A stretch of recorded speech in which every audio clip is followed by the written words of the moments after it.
Hi everyone, it's Nandi. Welcome back to Vibrant Authentic Living. So today we're going to be talking about the Sarsaparilla root. Alright, so here's a good look at it. This is a nice bundle. So I got this bundle at the Greater Portmore Market. And actually I had not gone in search of sarsaparilla. I was just at the market looking around, and I saw this vendor with two big bundles of sarsaparilla, and he said that someone had specially ordered one, and he decided to bring two. So I said, okay, I'm going to take the other one off your hands, right? And he allowed me to have it. So usually you would not get, if you go to the herbal store, you would definitely not get this much. As a matter of fact, the amount that I got was twice this much, but I made some sarsaparilla tea with half the bundle, and this is what I have left. Alright, so we're going to talk about the sarsaparilla. Not to be confused with sassafras, which is a totally different root, and not to be confused with Indian sarsaparilla, right? So this is a very common root, and it is used in making root tonics, or just to boil to make sarsaparilla tea. It's also very common in beverages that are sold on the market or used to flavor lots of different types of beverages.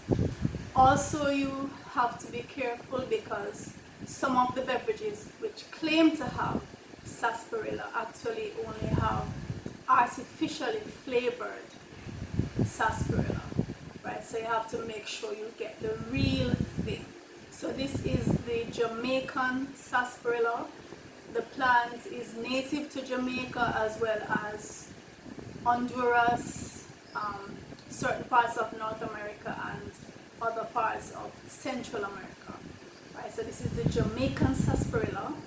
I am, of course, in Jamaica right now. Alright, so let's talk about the sarsaparilla. The first time I heard the word sarsaparilla, actually, I was watching a cartoon about the Wild Wild West, and one of the cowboys, he went into the tavern and he ordered sarsaparilla, and this actually was a very common beverage among the cowboys in the Wild Wild West. It actually was very, very common, and that's the first time I remember hearing that name, and I was kind of stuck on it because it does have a ring to it, sarsaparilla, right? So it's used to make tonics, and in Jamaica you will see, if you go to the vendors who specialize in selling herbs or herbal beverages, you will see them with these tall bottles of root tonic, and the sarsaparilla is almost certain to be included. So it strengthens the entire system, and as we say in Jamaica, clean out the blood. Yeah, so it is a common addition to many of the root tonics that we have. Traditionally, in the places where persons have used sarsaparilla for generations, they use it to treat conditions of the skin, for example psoriasis and eczema. It has been found to be very useful in skin conditions like that. Any rashes that come up, itchiness of the skin, anything having to do with that, sarsaparilla is very useful. So what you do, you just boil the root for about 5 to 10 minutes, preferably using spring water or distilled water, and preferably in stainless steel pots if you have that available. That's the best thing, right? right? So you boil it for 5 to 10 minutes, and then you will allow it to just steep for a little while, and then you can pour it into another container where you can have it in the refrigerator or just kept at room temperature for quite a long time, right?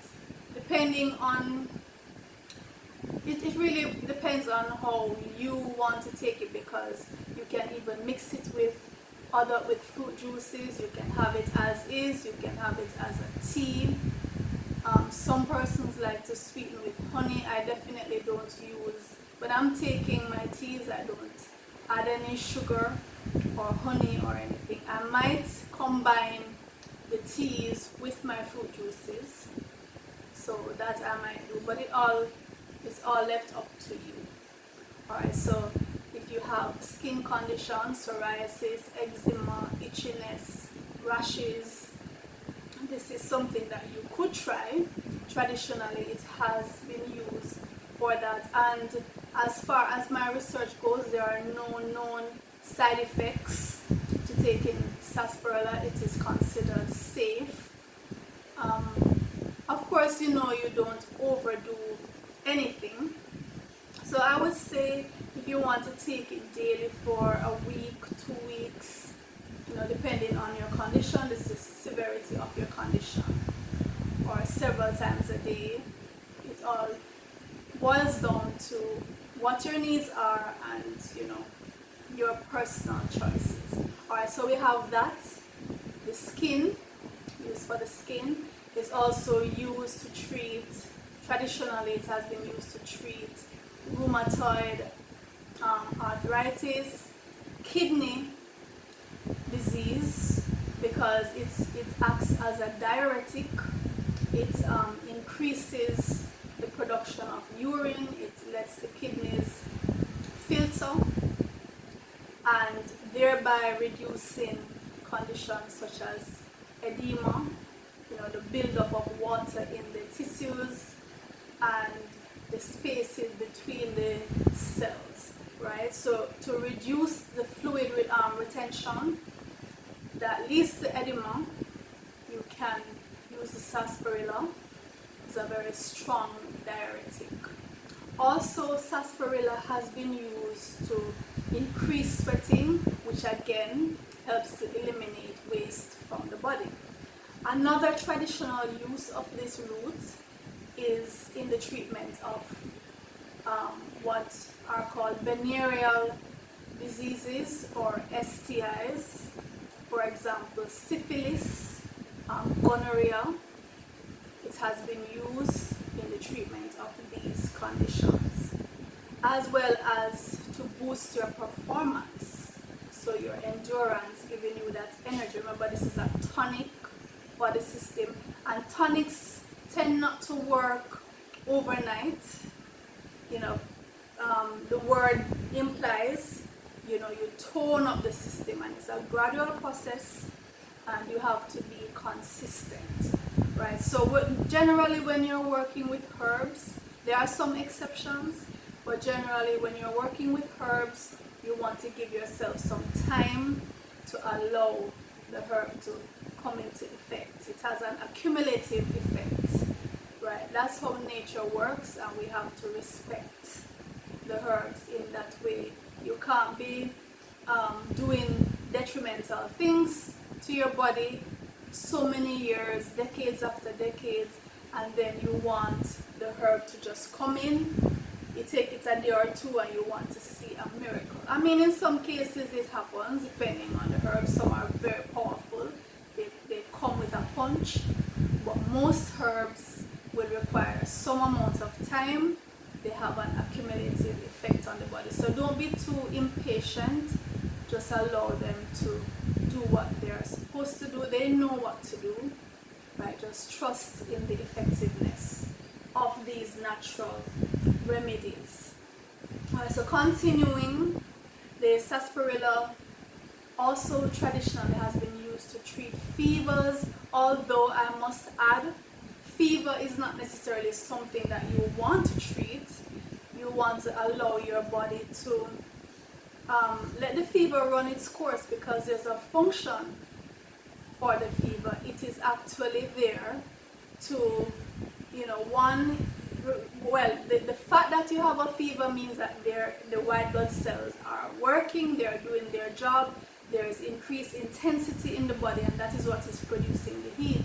Also, the heat will help to eliminate any excess microbes that are there, any microbes that have gone out of order, because we do need microbes in our bodies. It's only when they become too much and start to tax the system. So the fever will keep them in check, and so we don't necessarily want to get rid of the fever. We should let it run its course. But sarsaparilla has been used to treat fevers, to treat belly aches, digestive disorders. Other than the curative effects of the sarsaparilla, it is sometimes just used for the fact that it provides a very beautiful flavor to beverages, right? And this is what it is most commonly known for. Historically and even now, the flavor that it adds to the beverages. So you will find sarsaparilla added to many juices and drinks, canned, bottled drinks. So even just for that, you can try the sarsaparilla. It's also used even in some pharmaceuticals, again, to make them more palatable. Very popular root. So right now, when I'm finished, I'm going to boil this down. I generally don't like having to boil my herbs, even the roots, but the roots sometimes require that extra heat. I prefer to steep my herbs. I tend not to like anything too harsh on my natural products.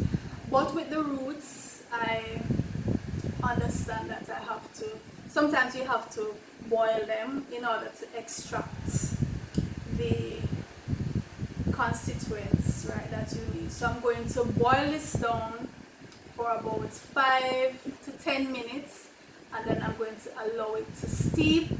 I think I'm also going to add some medina herb to this, because I have some medina. So I won't boil the medina, I'm going to boil the roots and then add the medina as I allow it to steep, and I'm going to be having that over the course of a few days. Alright, so that's it for the sarsaparilla. If you have it available, be sure to try it. It has a very unique flavor. You can have it on its own, or you can combine it. And tell me what you think. Just drop a comment and let me know if you try it. Tell me if you like it, and if you're using it for its curative properties that our ancestors have traditionally used it for. Let me know if it works, what your experience is. Let me know all of that. So drop a comment. On Vibrant Authentic Living, we're all about the natural herbs and roots, and especially the fruits. We promote the eating of tons and tons of fruits, preferably ripened on the tree if possible, preferably organic. And when you have that experience of eating a mellow, naturally grown, tree ripened fruit, it is just an exquisite experience. It's nectar from the gods. Alright, so until next time, until the next video, this is Nandi. Remember to subscribe if you have not yet subscribed, and share the video so others may benefit from the information. Drop your comments so I know how you feel about the video, how you feel about the herbs and fruits that we have featured. and just generally let me know what's happening. So this is Nandi. Take care.